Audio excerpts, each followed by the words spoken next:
ಅವಘಡ ಸಂಭವಿಸಿರೋದು ದೊಡ್ಡ ನಾಗಮಂಗಲ. ಒಂದ್ ನಿಮಿಷ ಮಾಡಬಾರ, ಒಂದ್ ನಿಮಿಷ ಸರ, ಅವ್ನು ವಾಪಸ್ ನಿನ್ರಿ. ಅದಕ್ಕೊಂದ್ ಕಿಡಿ ಬೇಕಷ್ಟೇ. ಅವತ್ತು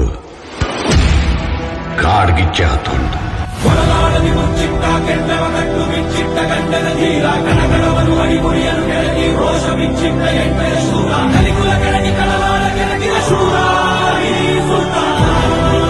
ಗುಡುಗು ಸಿಡಿಲುಗಳ ದಿಬ್ಬನ ಕಾಲ್ ಕೆರೆದು ನಿಂತಿದೆ ತನ್ನದೇ ಬರಹಕ್ಕೆ.